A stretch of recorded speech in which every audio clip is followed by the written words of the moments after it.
We are MakilalaTV, the first Filipino-American TV talk show in the New York metro area. Get to know us as we talk to the community leaders, innovators, advocates, and emerging artists who affect Filipino-American life.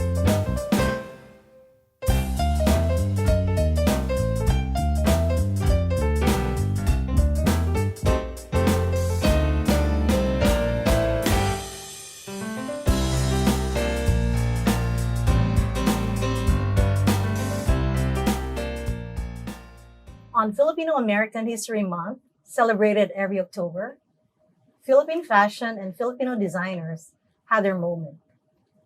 VJ Floresca made history as the first openly trans woman to win Project Runway, a proud moment for the Filipino fashion world.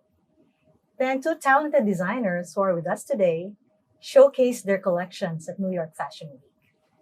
They highlighted the beauty, artistry, and versatility of Philippine designs. Across the city, more shows took pride in presenting our style, our textiles, our accessories, our embroidery, our shoes, our jewelry. One of them was Filipinxt, founded by one of our guests, Bessie Besana. But it makes us wonder, are these enough for the world to truly recognize the Philippines as a hub of fashion talent? Joining us today are two designers who embody that question. Bessie Besana is known for his bridal gowns and formal wear. Darren Apolonio is another young designer known for his avant-garde and subversive streetwear. They're both inspired and challenged by the experience of creating in New York City and competing with the best in the world. As the song goes, if I can make it here, I'll make it anywhere. Welcome to the show, Bessie and Darren. Thank you. You were both participated in New York Fashion Week. Mhm. Tell us about that experience. Let's start with you, Bessie. Oh, it's my 5th New York Fashion Week, and it never gets easier. It's always exciting, and I always feel that when I present in New York City, there's always a rush of blood to my head. Okay, I really enjoy it, and it's my opportunity to showcase what I can do. that's right. Darren? Yeah, this is like my 4th or 5th Yeah. too. My brand is relatively young, started in 2022. But each show that I do only proves like why I do what I do. Mhm. I know like I take what I do both seriously and unseriously at the same time. Mhm. I know that I'm not a politician, I'm not a doctor, but you know, it's like I take my work very seriously. But every time I do a show, it's like this fantasy world, and that's why I like put this in this space. So That's that's right. like what I do. I saw your collection and I did It was not normal, see, right? Yeah. No, I did not see any hint of Filipino-ness. Oh. So does that mean that you have progressed to that point? Oh yeah, well, it's actually kind of interesting when I get asked that because Mhm. even I grew up in the Philippines, left there when I was like in my early 20s. Mhm. Even when I was back there, I felt like an outcast. I was always like an outsider. I never felt like truly Filipino. And as I went through my career, I was just like, I don't have to put someone in a Filipiniana gown to prove that I'm Filipino. Everything that's that I interesting, do yeah. is gonna be Filipino because I am That's right. Filipino. What Yeah. about you, Bessie? Your designs, do they showcase what is Filipino? Since I do formal wear, I do Mm. get a lot of requests to do a Filipiniana. Filipiniana it's a terminal, very right? specific skill set to know. Mhm. So I do get a lot of clients that does that, but I also don't do incorporate a lot of textiles because I do formal wear. Okay. So it's a little bit harder to incorporate Filipino textiles in formal wear. Mhm. But if there's a request, I will be able to do it because I've actually worked Mhm. with textiles from the Philippines. Okay. But I really specialize on evening wear. So the last show that I did, I actually incorporated the Filipiniana in a normal Filipiniana. collection. Rochelle? How would you define that term of, okay, this is Filipino wear or Filipino design based? Like what makes something Filipino in your words? The designer is Filipino. Yeah. So by that Mm. means already, it means that it's a Filipino made. It's Filipino concept. I am full-blooded Filipino. My parents are both Filipino. So everything that comes out of my sketching and my Mhm. making, they're all Filipino. So regardless if it incorporates Filipino textiles or a Filipino technique, it's still a Filipino design. Right. And Darren? there's some really cool shit happening in Filipino fashion now. What is it? Yeah, Tell us like it's tell so us the much tea. more experimental. Yeah. Yeah, and I Ah. always like, for people who aren't well versed in fashion, I always describe designers are like doctors. You don't go to an optometrist to get a heart transplant. Mhm. You know, you don't go to me if you want like a beautiful, well-crafted wedding gown. You go to Bessie for Mhm. that. Mhm. Yeah, but if you want to look like a rock star, then you can go to me for Yeah, that. that's And right. there's a lot more Mm. Filipino We artists can see now. that right now. Exactly. It's like it's very daytime. Yeah. Yeah, it's Salon DJ today. I'm sorry. Yeah, and there's a lot of Filipino talent Mhm. who don't really play by the rules anymore. They don't really have like a certain script in their head. Mhm. They just work by their heart and by their work ethic, and it's really inspiring to see, whether it's designers in New York Yeah. or designers back in the Philippines That's too. I love that. Yeah, it opens up so many different options and opportunity Mhm. for any Filipino designer. That's Mhm. right. That's great. I was able to go to the Filipinxt show that happened a few weeks ago, and I'm curious to know like more about it. I only got to go to the marketplace, so I'd love to hear more about the show and what you guys do. Yeah. Yes. What is Filipinxt? So Filipinxt really stemmed from the word Filipino and next. And next, yes. So we really wanted to put forward the next Filipino designers that will make it big in the international arena. It also gives an opportunity for Filipino designers in the Philippines to come to New York City. As a designer that is also a transplant to New York from the Philippines, Mhm. it has always been my dream to showcase in New York. And once I come back to the Philippines, essentially your market value kind of gets, Higher. becomes Oh, better, definitely. Okay. Yeah, So I think definitely. we are that avenue for that, and we have a market. Like there's so Mhm. many designers and brands who wants to come to New York. So That's first and right. foremost, that's it. Mhm. Secondly, we really also wanted to, and I think Darren would understand our predicament on this one. When you talk about Filipino designers, there has been very successful designers that has penetrated the international Mhm. arena, like Mhm. Monique Levillier, Yeah, yeah. Rafi Totenko, Josie Natori, but they're already on the they're seasoned designers. They're already so we up need there. new blood. Right, yeah. And we hope that through our efforts, we will be able to find the next blood. If not me, then my friends would be able to do that for us. Mhm. Mhm. I'm curious because you said that you did not study to be a designer, but you studied to be a civil engineer, Yes. right? Wow. Wow. How did the transition happen? So I was very good in math when I was younger. So that's my expertise, math, geometry. Okay. So I thought that I was an engineer. I came from a family where you're expected to do well in life. Mhm. So Yeah. you also create a pathway for you that's more stable. Mhm. And arts is not necessarily stable in the Philippines. It was Yeah. if you were younger. Among Filipinos. it's among not. Filipinos. Yeah. So I was not encouraged to nurture my arts side. Mhm. But as I grew older, I got my degree. I worked 9 years in a professional capacity. As an When I was engineer. as an engineer. When I was a little bit older, I told myself like, if I don't try fashion because that's really my passion, Oh. I'm gonna regret it. I don't want to be 40 and try it at 40. I That's want to be right. 30 and I try it at 30. Mm. So I actually at age 30, I shifted to fashion.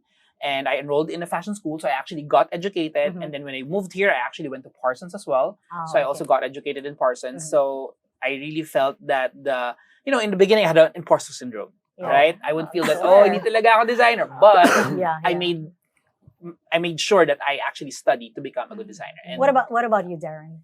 What How about me? did you study to be a designer? Yeah, Have well- you always wanted to be a designer? Oh, definitely. I was I was a weird kid growing up. weird is Yeah. good. Yeah, weird is Yes. good. Good. Kids, weird is good. I went to UST for high school, so Mm-hmm. it was a very traditional, very strict, and Very Catholic. very Catholic school. Mm. So in college, I was in LaSalle College of St. Benilde. I was taking up multimedia arts. I wanted to be a graphic designer, Oh, okay. but all of my work leaned towards fashion. And at the time, Designing clothes, you mean? exactly, and I was like making clothes for myself too. And like what Bessie said, like unfortunately, especially at that time, there's no market, especially for someone like me there. So I was privileged enough to travel around, and I was sending my portfolio to different fashion schools. Savannah College of Art and Design got back to me and offered me a scholarship, and I was like, Oh, "When do you wow. want me to go? I can go today. Wow. And my mom will drive me to the airport." Yeah. Then I graduated 2019. Moved to New York right after. Okay. Yeah. All right. Yeah. Rachelle? What is your advice for those people that, because you now have just shared two different pathways of how you've gotten here. What Uh-huh. is your advice to that young blood of designers that want to break into that industry? Right. For me, the best advice I've ever been given, Mm. is to find your niche and fill it. You know, it's like fashion is like a whole wide spectrum of different shapes and colors, and you really have to find where you fit. And the only way to do that is to experiment. You know, you never really know if you want to do some really like sick royalty gowns like Bessie, or you want to look like you just got out of the bar like I did. You know, just experiment as much as you can, and when you find where you fit, that's you need to find your voice, basically. For me, my advice would always be try. Because if you just sit down and think about it, nothing's gonna happen. But if you try, even if you fail, then at least you know that you tried something. You tried, yeah. And also don't be afraid to fail, because if you try and you fail, then you learn something. But if you didn't try and you still failed, then that's nothing. So I always tell people to try and fail. Yeah. I'm just curious, since you guys both lived in the Philippines, is there a difference between the fashion industry there and here? Oh, for me, yes, definitely. Because in the Philippines, I'm sure. when you if you're getting married, you go to a designer. Exactly. You sit down, I sketch for them, and then I make the dress for them. In the Here, Philippines. in the Philippines. Here, you go to a bridal shop. Mhm. So it's a different business model altogether. So I have to figure that out. That's right. So, guys, who do you design for? Who buys your designs? Me, the Bessie Besana bride specifically, is somebody who's a little bit more romantic and wants to be beautiful on her most important day. I always tell that, for women or for a regular person, most of the time, they only wear something couture on their wedding day. Like, you will not wear couture every day. So most of the time, you really want to make sure that you work with the right person, you have the right dress. And I also give that experience to them. I built an office here in Manhattan to give that experience to them. I have a lot of clients that comes to me because they want to have that experience of working with the designer, get fitted, have that champagne while you're fitting and all of that stuff. So that's this is the a kind of design. women. This is a customer who has means. Of course, yeah. New Yorkers have means. I know. Yeah. So Darren, who wears your design? Yeah, I dress the rock star or the rock star's girlfriend or boyfriend or they them friend. Think of someone who probably got in trouble in high school for wearing something that they shouldn't. Yeah. Do you have any names to name? In drop? my head, I have tons of names. They're all my imaginary friends. One of them is lives in Park Avenue, goes to NYU. She has like some money to spend, but she would rather spend it on thrift stores on the East Village. Yeah, that's the type of person. How do you make a design for someone but keep it true to yourself while also matching their needs and wants of the design? I'm actually quite lucky on that aspect because that's how we design in the Philippines. I never had any ready-to-wear garments. I'm always made to measure, made to design. I design and then I make to the person. So when the challenge happened, I knew that DJ is gonna do well because she also started like that in the Philippines. So it was not hard for us. Unlike other designers, they will always start with the dress form and then they'll sell it in a store. So working with the person that has requirements, that's a little bit harder. So I think we do have an advantage a little bit as Filipinos. Right. Are you thinking of going into ready to wear off the rack clothing? I am. That's one of the You biggest. are already. wow. I am Contemplating. Okay, all right. venturing into bridal wear. So next week, actually, I'm doing Bridal Fashion Week, where a lot of the stores around the US and Canada will come over and try to buy our garments. And that's what I'm keeping myself busy with. Oh, okay. And you're going to do them in different sizes, same styles? Yes. Okay. Most of the time, what happens is that they buy the sizes, usually a 10 or a 12, and then the brides fit them, and then usually clip it. And stuff like that. Yeah, that's right. But when we send them the actual dress, it's based on the size of the bride already. So really? that's why bridal gowns are usually bought 8 to 12 months in advance. Oh, I know that. How do you accept, or not even accept, how do you address people who don't believe in fashion and don't believe in that sense of in the field of Filipinos being in fashion? Like that idea that your material, your design, your work is not worth what you think is worth. Right. I think that's interesting because, especially growing up, Filipino designers are often boxed. Like when I was growing up, what was all the rage were pageant gowns and wedding dresses. And ternos. Filipino. Exactly. Yeah. And as for someone like me, it's like, I can't do that. That takes a specific skill, specific talent that I clearly do not have, but that's what sells. That's what's popular. So Filipino designers are boxed into that. And that's not the case at all. There's so many other Filipino designers are doing other things. Not that other one cancels the other, Yeah. but it's like it's a whole different spectrum, you know. For me, I think at the end of the day, you have to understand your clientele. Mm-hmm. Like just like what Darren said, I won't be able to do a rockstar outfit. I don't think that's me.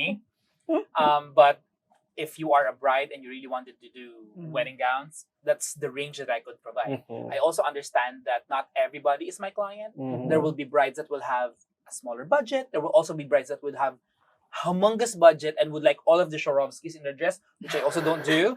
So you have to That's not your understand where you style, are. yeah. It's, Yeah. at the end of the day, there's a niche market which you call. Exactly. And if you know your niche market, then you'll do well in this industry. You have Yeah. to So understand you've that. had to decline people based on you matching. For me, most or of the you time, they try already to- know what they're Honestly, getting into before they same. come to Okay. me. Yeah. Okay. Yeah, they've Yeah. seen my Instagram. That's why I keep my Exactly. Instagram curated. Yeah. They're like, I like this direction. Yeah. They already Oh, see okay. they already saw my website. Or Instagram, so they Exactly. don't know what they're getting into. How does Filipino fashion rank among the world's fashion?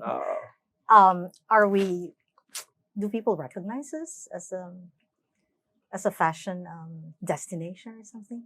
I don't think we're there yet, but we're on the way Mhm. there yet. My hope for Filipino fashion is that we're not going to be the up and coming anymore. We're going to be the main event. We're not going to be on the mood board anymore. We're the ones who are making the mood board. Right. You know, especially with VJ Swin, they're putting Yeah, Filipino yeah. designers in the map. There's Yeah. like other Filipino designers who are doing the exact same thing, and one Filipino's win is everyone's win. You know? Yeah. I also think that we have to understand the economics of it. Mm-hmm. If you look at the fashion weeks of the world, Mhm. you will never see a Filipino before in the front row. Mm. But right now, we have all of the Filipinos attending the shows in Milan, in Paris, in New York, Yeah. and they're getting a seat at the table, or at least on the runway. On the run. So, we're starting to get and penetrate the Mhm. market. But again, it's the economy. If the Filipinos can afford the pieces that these designers are selling, then we will have a seat at the table. And I think with myself, Darren, VJ, and everybody that are also in abroad, outside of the Philippines and in New York, and we're trying to make a difference for the Filipino designers and the Filipino community, fashion community, Mhm. I think we're paving the way for everyone. And I think Okay. that's our small contribution to put forward that Filipino designers or Filipino fashion is Yeah. really good. Yeah, and to add on top of that too, like I do agree that it's like economic issues too, because I've been seeing all over TikTok these young Filipino kids, they are serving looks in the tricycle. I'm telling you, What do you mean? they're like dressing up. Oh, yeah, really? Yeah, they're serving looks, they're serving face Yeah. That's right your- in the that's your- tricycle, and it's That's like your clientele, right? definitely yeah. And I think it's like that's why like. I'm glad that they're younger designers because we offer that to them, you know? Like That's before, right. back in the day when I was like a high school student, like no one was really making things that I wanted to wear. Yeah, but these kids are like, they're much more game for it. That's right. So us making stuff for them, it's like making it accessible. I also wanted to point out that Filipinos in general are very creative. Yeah. I know for a fact that a lot of models wants to model in Asia and then goes to the Philippines even if they don't earn a lot in the Philippines because they will be able to build their portfolio. Oh, definitely. So I was able to work with this one model. He flew into the Philippines. He was so good looking, and I asked him like, "Why don't you model in Milan?" And he was like, "Oh, because I don't have a book." What do And you I mean, was book? Oh. So that's usually portfolio? a A portfolio. portfolio, Yeah. okay. And then usually what they do is they come to the Philippines and the photographers, the Yeah. makeup artists, Oh, they yeah, yeah. They would build their they help them portfolio, build their yeah. book, and then when they go Oh. back to Europe or Milan, then they will get the job. And that model, They have when something to present. he came Yeah. back to Yeah. Milan, Dolce and Gabbana. Oh, so Wow. yeah. Wow. So the Filipinos help, they Exactly. help the Yeah. market, right? Yeah. Gabby?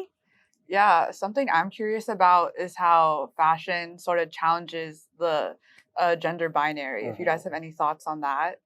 Oh, definitely. I think fashion is like people should see fashion as like the principle of the ultimate rule breaker. Fashion doesn't really care who you are. Yeah. It doesn't ask what your pronouns is. It just asks you to be whoever.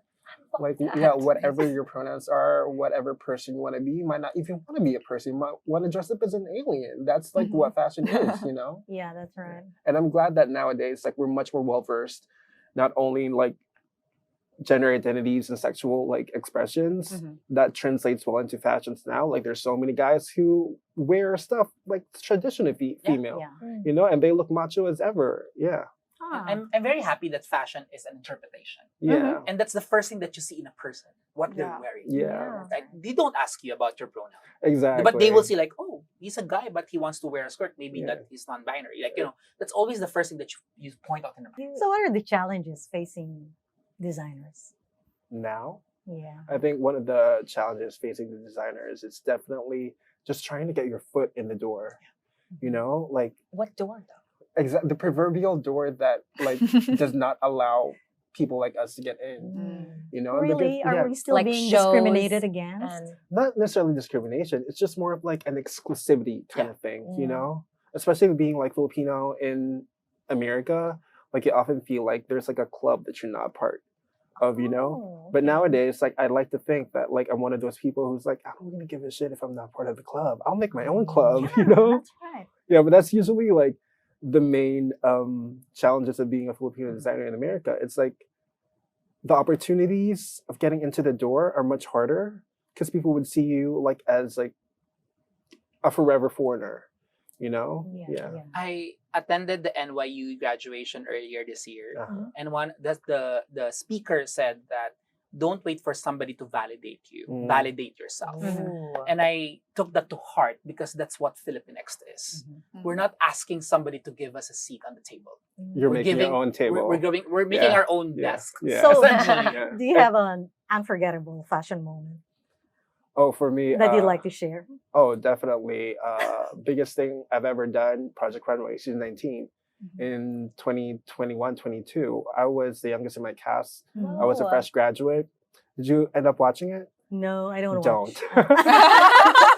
For all those that I watched it. I Now- saw it. Now I have I to watch know. it. Now I will have a Apologize. viewing party. I know. We'll have a viewing party. To Makilala Bessie viewing and party. to the Filipinos watching, if you watch me in Project Runway season 19, I apologize. I have something for you. Yeah, but that was like the Did you big- identify yourself as Filipino? Oh, I did, yeah. I love Yeah. There's that. actually two of them in the show. Yeah, there's two Oh, wow. Filipinos them too. Okay. Yeah, but it's like it's a huge learning curve for me, definitely. What did you do? What happened? It was just I was like out of my element. I did not know. I thought I knew who I was. I did not know who I was. I was having anxiety attacks all day, every day. Sorry. Yeah. But it's I'm glad that I went through that though. Like after the show, Yeah. that's really when I focused on my brand too. And it's like it's such a unique and like I'm forever grateful for the experience because it's a unique experience to like literally witness and learn from yourself as a third person perspective. And so especially going through that and knowing that VJ won, I'm just like, girl, I got Yeah. you. Are We you went through the planning? same Are you thing. planning to go back to Project? I've been Runway? asked plenty of times. Yeah, Really? I always said that if the timing is right. Oh, okay. I'm a Pisces, so like I'm very like I try to connect myself with psychic stuff. The ghosts right now are telling me like maybe not, but like I'm not closed off to it. Yeah, but What if I about have- you? yeah, What about you, Bessie? But to answer the question, my most notable experience in fashion, there's so many because I dress a lot of Notable meaning embarrassing. Huh? Oh my gosh. I don't. Not much. Oh, Not not much. much. But Okay. Anyway, I think the most memorable notable fashion work that moment, I've done is I actually made Pia's wedding gown. So it was a secret Wow. wedding. Yeah, words Stop. behind. Yes. Oh, So it's a secret wow. wedding. Nobody knew except for me, another friend, and her. So I would literally fit her in her room because nobody can know that she's getting married. Wait, And then are I you, had do you to know wait. her? Yeah, You we're know very her. good She friends. Oh, modeled you're for good you, friends. right? Yes, she How did. does she smell? I bet she smells like New Year's. Oh, yes. She smell what? I She know her smells like New perfume. Year's. So Yeah. So when so I had to keep the information to myself for 6 months until she Wow. announced that she got married. Because for celebrities they have a timeline. Of Yeah. course. So I I'm have to sure. wait. Like I have done it. I've seen the photos. I have the deck and all of that Yeah, stuff, yeah, that's but I right. cannot post it. So, No wonder I Oh. see her photos in your portfolio. Yeah. It's definitely that's notable. right. Yes. Oh my goodness. Oh, Gabby? Yeah, I'm curious where you guys draw inspiration from. Like for me, when I look for fashion inspiration, I always go to Pinterest and TikTok. Yeah. But as designers, like, do you find that inspiration on the street? Like, where is that coming from? I try to find inspiration in people, whether it's real people or like more recently made up people. Like if you come to my shows, it's very like high concept. Like my last show is like very freak show driven. I was inspired by 1950s freak shows and the characters in that. The show that I did last year was inspired by the idea of like this gang members taking over New York. So it's very dystopian. Oh, Wow. Yeah, so it's like very like concept character driven. So I just make up characters in my head. I'm just like, this kind of looks cool. Let me do this. for me, Bessie. I really start from the woman that I'm dressing Mm. because I'm a bridal designer. I'm an evening wear designer. Sometimes also men. I also do men's. So I usually pick it up from the person that I'm dressing. However, the last collection that I had was actually stemmed out from my emotions from last year. I had a Mhm. very low moment last year. I had to move out of the US, like travel for a while. And so my collection was a little bit dark. And I think that the people that watch my show felt it. And that is the win. It's a win for me. Mhm. Because when my collection started, people were like quiet. And Yeah. they felt, and I'm not a very vocal person in terms of my emotions. So when people told me like they felt what what I was Going telling, through, yeah. my story was, then I felt that I communicated whatever is in my head and my heart during that time. Yeah. Isn't it like a gratifying experience when the show Yeah. starts and the audience like gets it? Yeah, it's like a confirmation that you did your job, right? Yeah, my last show, someone came up to me and she was like, I felt like I just took shrooms and I had a fever dream.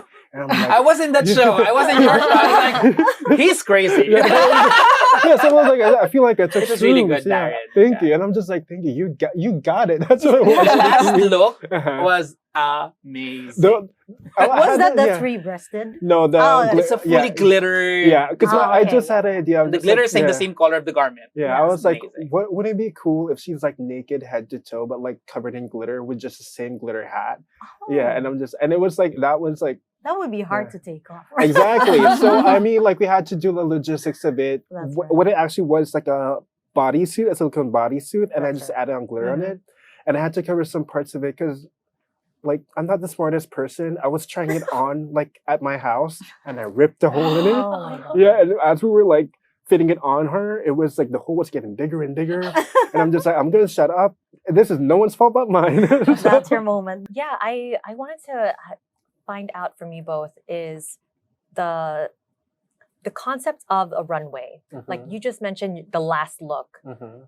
How does that translate into something practical that someone could wear on the day to day? Or is it meant to do that? Or is it meant to be some sort of interpretation? It's kind of both. From a lot of the custom work that I've had, because Lady Gaga is touring right now, and a lot of people would come in and dressed as Gaga, and they would Oh. hit me up for it. So like, yeah, Okay. especially for Coachella, I made a lot of festival wear.